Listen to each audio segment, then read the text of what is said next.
let's start with where you are today. Just how big is Alibaba? How many people come every day? How many people come in a week? How fast is it growing? Yeah, we have over 100 million buyers visiting our site, shopping our site every day. And we created 100 million every day. We created 14 million jobs for China, directly and indirectly.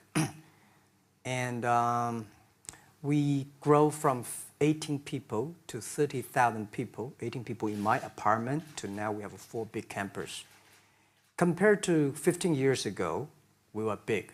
But compared to 15 years later, we're still a baby. And how big will you be 15 years from now? I think 15 years ago, I told my team that in the past 15 years, we grow from nothing to this size. And 15 years later, I want people to know about Alibaba, know Taobao, because it's already everywhere. I want 15 years ago when we talk about what is e-commerce, why small business can using this e-commerce, this internet, can do business across the nation. And I hope 15 years later, people forget about e-commerce because they think it's like electricity. Nobody thinks it's a high tech today. Now, this is something that I don't want 15 years later. We still walk on the street talking about why and how e-commerce can help people. Talk about the IPO. Did it exceed your expectations? Well, it's a pretty small IPO, 250. Yes. Yeah. The largest IPO in the history of Wall Street. We raised. And number 2 was a Chinese bank. Thank you. I remember year 2001. We went to raise some 5 million, 3 million venture capitalist dollars in the USA, and got rejected. And I say we come back raising a little bit more. But I think what we think more about is for $25 billion, how we can spend the money efficiently, because this is not the money, this is the trust from the world, the trust from those people. They want to do better jobs to help more people. They want to have a good return. So I think gives me more pressure because when our market cap is bigger than IBM, for a certain day we're bigger than Walmart. We're one of the top 10, 15 largest market cap company in the world. I told my team and myself, is that true? We're not that good. Because years ago, people say, Alibaba model is terrible. Does not make money, have this and that, all the big bad things, because Amazon is better, eBay is better, Google is better, and there's no such model like Alibaba in the USA. So I told myself and people, we were better than people thought. But today, when we are that big size, I said, no, we are not that good as people thought. We're just a company 15 years old. Average age is 27, 28 years old, young people. We're doing something that human beings have never tried. So I want to talk about the future. Let me take you back to when you were born in Hangzhou, where the headquarters still are. Yep. And your campus is there. You don't have a loot, don't move your loot. Your headquarters there. Yeah, you found it there, loot there. You grew up in the 60s. 64. Born in 64. That was the time of the Cultural Revolution. Yeah, it was the end of the Cultural Revolution. It was, well, my grandfather was a tiny landlord, was considered, after liberation, was considered to be a bad guy. So I know how tough it was when I was a kid. You tried to get into 3 colleges. Mm-hmm. Each time they rejected you. No, I tried. There is an examination that young people, if you want to go to university, you have to take the examinations. So I failed 3 times. Right. But a lot of fail. I failed for funny things that I failed a key primary school test for 2 times. And I failed like 3 times for the middle schools. And you will never believe in Hangzhou, my city, there's only one middle school that lasts only 1 year. It was changed from primary school to middle school because our graduates of our school, no middle school accept us because we were too bad. Yeah. They would become a middle school. What effect did it have, though, being rejected? Well, I think we have to get used to it. We're not that good. Even today, we still have a lot of people reject us. I think when I graduated from universities, and before for 3 years, I tried to fill in the universities. So I applied jobs for 30 times, got rejected. I went for a police, they said, no, you're not good. I went to even the KFC. When KFC came to China, come to my city, 24 people went for the job. 23 people were accepted. I was the only one guy. And we went for police. 5 people, 4 of them accepted. I was the only guy that did not receive it. So to me, being turned down, rejected. Oh, by the way, I told you that I applied for Harvard for 10 times, rejected. I know I'll be rejected. I just don't want to say that. Yeah, sorry now. 10 times you wrote them and said, I'd like to come to Harvard. Yeah. And then I told myself, someday I should go teach there, baby. I think that can be arranged. Richard Nixon came to Hangzhou. Yeah. And after that, tourists flooded the place. Yeah. And that's how you learned English. Yeah. I really like I don't know why at 12, 13 years old, that time I suddenly fell in love into the language, the English. And there's no place you can learn English at that time. There's no books, English books. So I went to the Hangzhou Hotel, now called Hangzhou Shangri-La Hotel, because that was the hotel can receive the foreign visitors. So every morning for 9 years, I showed them around as a free guide, and they taught me English. And I think that changed me. Today, I'm 100% made in China. I've never got a one-day train outside China. Yeah. And when people talk to me, say, Jack, how can you speak English like that? Why sometimes you talk like an Western guys? I think that was the 9 years. These Western tourists opened my mind because everything they told me are so different from the things I learned from the schools and from my parents. So now I have a habit. Whatever I see, whatever I read, I use my mind. Think about for 2 minutes. Is that how Ma Jun became Jack Ma? Actually, Jack, the name was given by a lady in tennis. She's a tourist. She came here and she said, came to Hangzhou. We become a pen friends. Ma Ring is so difficult to pronounce.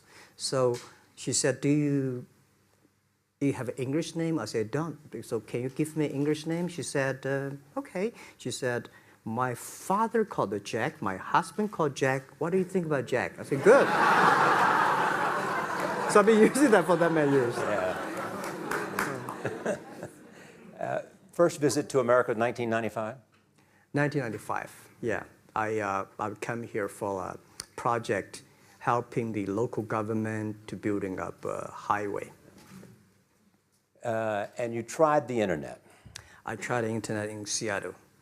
And in a building called the U.S. Bank. I don't know whether the U.S. Bank is still there or not, but it's a building. And my friend opened a small office, which is like only 10% bigger than this room. And there are a lot of computers in there. And he said, Jack, this is internet. I asked, what is internet? He said, search whatever you want. At that time, they used Mosaic, very slow, right? Yeah. And I said, I don't use it. I don't want to type because computer is so expensive in China. If I destroy it, yes, I cannot pay. He said, just to search it. So I searched the first word, beer.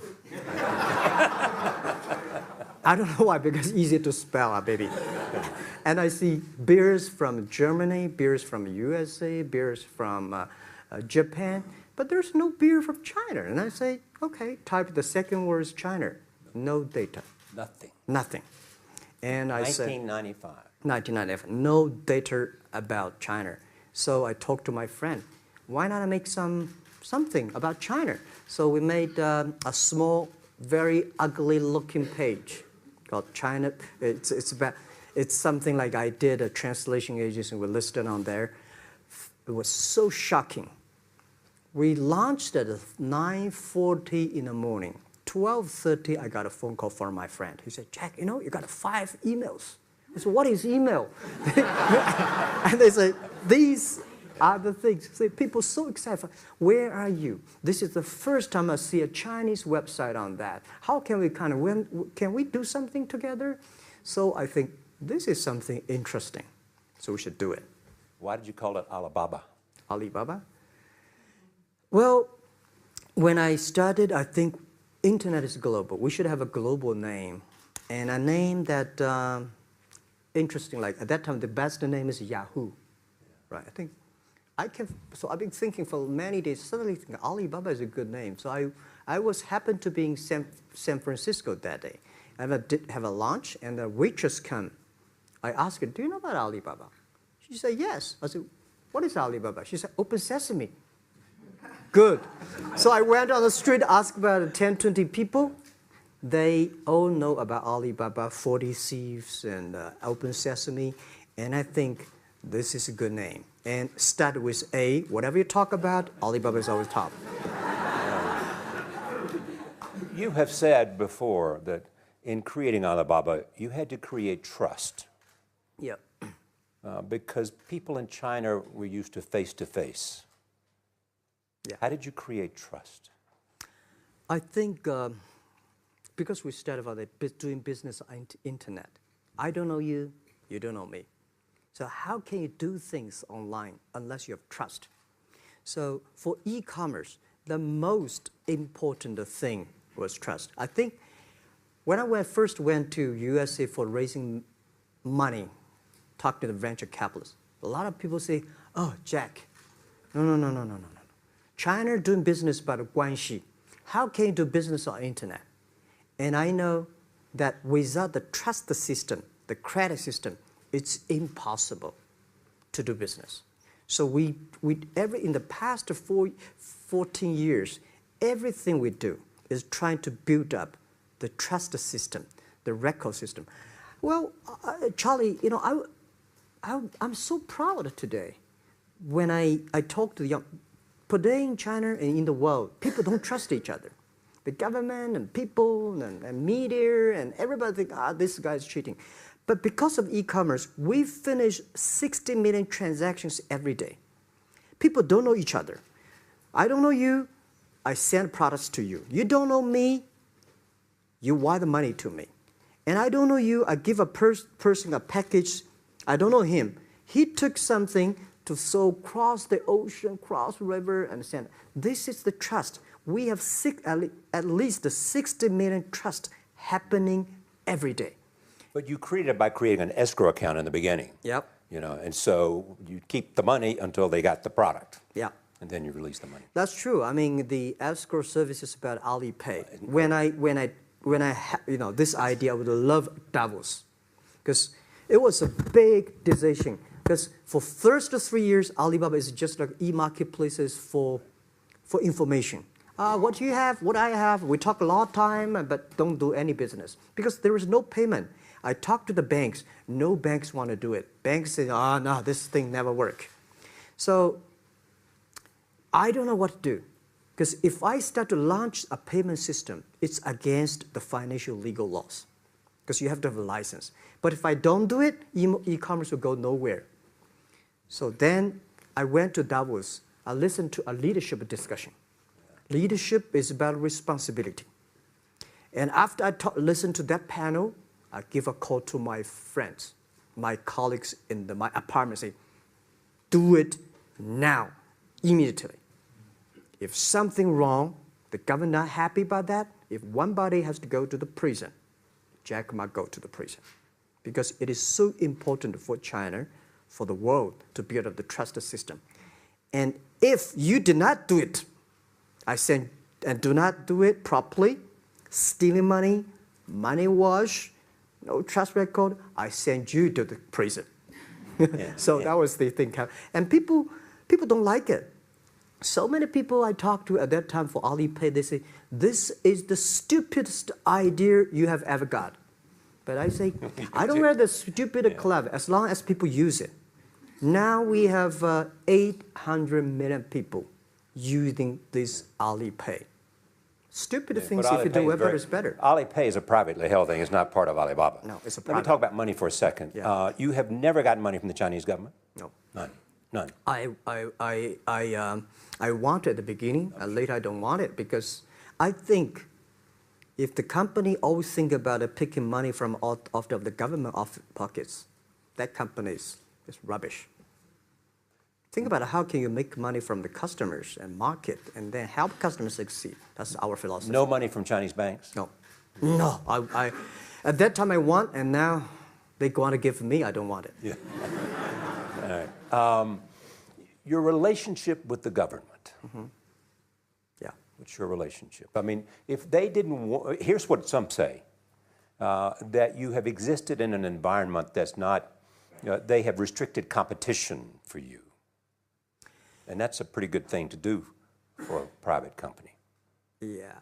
I think the relationship with the government for us is very interesting. For the first 5 years, because I've been working as a part-time jobber for a government organization called Ministry of Foreign Trade, 1997, for 14 months. And I learned that you should never rely on government organization to do e-commerce. And I started a business. I told my people and team, in love with the government, don't marry them. Yes. Respect them.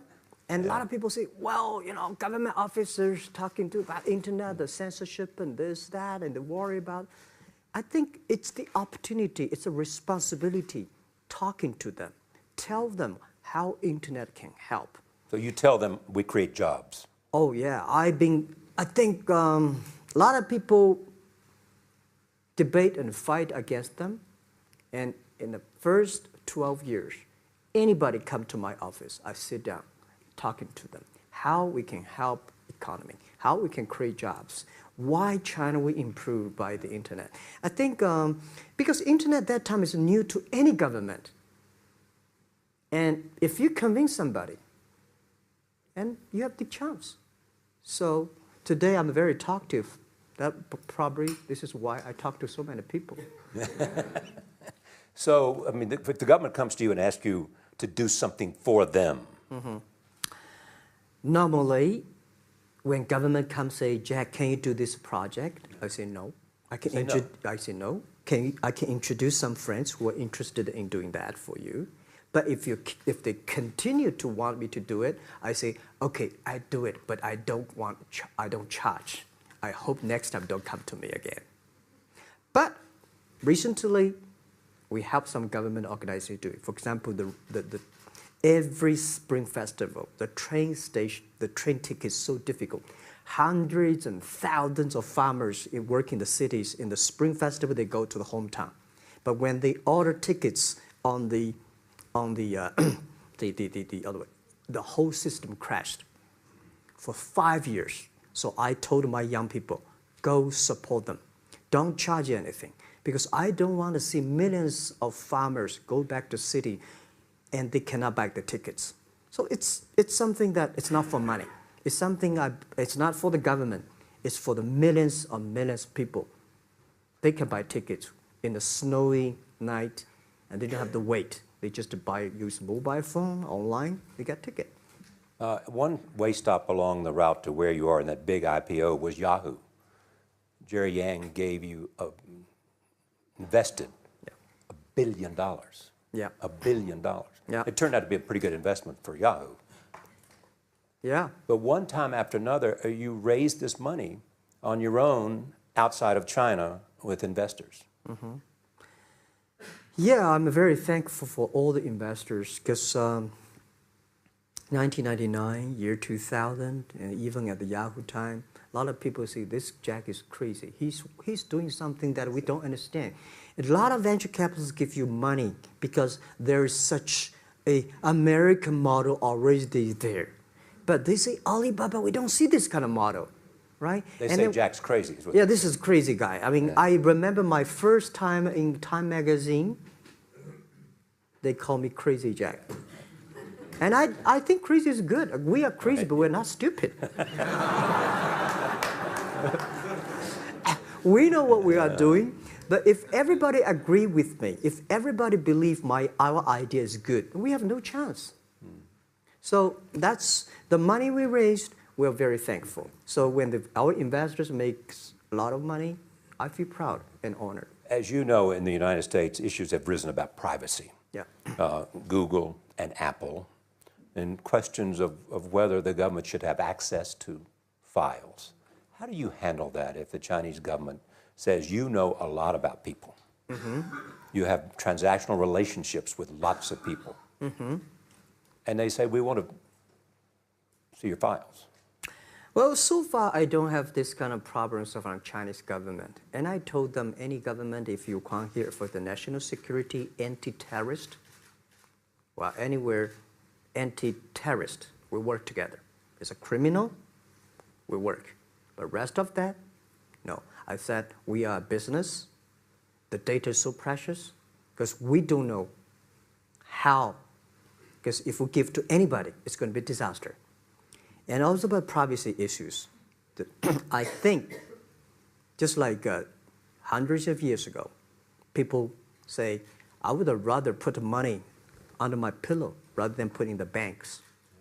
But today, banks, they're special. They know how to protect money much better than you do. Privacy issues, all these kind of securities, today, we may not have the solutions. We don't have the answer. But I believe our young people have the solutions. In the next 10, 20 years, there will be breakthrough on that. And I'm fully confident on that. Your life is a testament to the idea that nothing is impossible. That if somebody says no, you say it's just the beginning. Where does that come from? Well, at the beginning, I never thought, I thought when I was young, I said, everything's possible. Now I know not everything's possible. When you have something, you have to think about, you have to consider about the others. You have to consider about the customer, society, your employees, your shareholders, society. There are so many things that I think if you continue to work hard, there's possibility. And I just feel that I'm enthusiastic about what we are doing. At the beginning, for the first 5 years, I just want to survive. And 5 years later, I think... That's 2000, from 90... Yeah. But later, I think, wow, so many people's life changed. I was so excited, for the first 3 years, we made zero revenue. Zero revenue. But we are so excited to continue to work. You know what happened? I remember many times when I go to a restaurant and have dinner, somebody came, when I was trying to pay the bill, the owner of the restaurant came to say, sir, your bill is paid by someone. And the small note say, hey, Mr. Ma, I'm your customer of Alibaba Group, Alibaba platform. I made a lot of money, and I know you don't make any money. I pay the bill for you. Yeah. And I remember one day that I was sitting somewhere in the coffee, somebody sending me a cigar. I don't smoke cigar, but there's a note, thank you very much, I'm your customer. And I remember in the Taobao days, I was at the Shangri-La Hotel in Beijing. When I got on the taxi, the man who opened the door for me, the boy at the gate, he said, Jack, thank you very much. I'm service here. My girlfriend makes more money than I do on your site. And this is something that you know that it's not amazing. If you don't do it, nothing's possible. If you try to do it, at least you have the hope. The revenue comes from advertising and a smaller amount from transactional fees. Yeah. Most of it from advertising. Tiny. Tiny from advertising? Tiny from advertising, tiny from transactions, because we need big mass. Now we have more than 10 million small business power sellers selling our site to everywhere.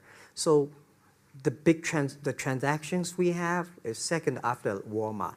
So tiny. Second after Walmart. Yeah, tiny of the of the money already big as big. So, we second after Walmart. I remember one of the senior management of Walmart guys came to Hangzhou 5 years ago. He said, Jack, you did a great job and blah, blah, blah. So I said, maybe in 10 years we'll be bigger than Walmart. He said, young man, you have a good hope. So we said, make a bet. I think in 10 years we'll be bigger than Walmart on the sales. Because if you want to have 10,000 new customers, you have to build a new warehouse and this, that. For me, 2 servers. What's your market cap versus Walmart today? I don't know, but maybe some. It's close. I think so. Maybe we should check later. All right. Yeah. So where are you going? What does Jack want? I think because the name for Alibaba, we are internet company, happen to be in China. We have the same spirit and entrepreneur spirit like every great entrepreneurs in the world. And I remember the day when I started Alibaba, we want to have a mission helping small business doing easier. So next step is today, so many millions of small business using our platform to sell things, and over 300 million consumers buy things from our site. Cheapest, efficient. So what I'm thinking about, how we can make Alibaba a platform for global small business. My vision is that if we can help a Norway small business can sell things to Argentina, and Argentina consumers can buy things online from Switzerland, and we can build up which I called, I don't know, maybe not right word, called EWTO. The WTO is great past the century. But WTO has so many big companies to sell things across the nation. Today, internet can help small business sell things across the oceans, across the nations. And I hope that we can serve 2 billion consumers. 2 billion consumers. 2 billion consumers. We can help 10 million small business outside China. Help them outside China. Outside China, because we help the American farmers in Washington State almost 300 tons of cherries to China last year. Cherries. Before we sell, the ambassador of USA came to me and said, Jack, can you help us selling cherries? In China. I said, what cherries and the fruits? He said, why not? I said, why not? Let's try. So that when we start to sell cherries, the cherries still on the trees. So we start a pre-order, 80,000 families order cherries online. So we pick up the cherries and ship into China. Within 48 hours, we sell the cherries. The consumers are so happy. But we got a lot of letters complaint after 3 days. They say, why only 100 tons? Why we should not get more? So we sell, 2 months ago, we helped the Costco. We sold 300 tons of nuts to China. So I'm thinking about if we can sell, we're also selling Alaska seafood to China. So if we can sell seafood, if we can sell the cherries, why we cannot help American and European small business selling things to China consumers? China needs that. So this is what I want to do is that 2 billion consumers, China, Asia, developing nations, how we can let them buy things globally.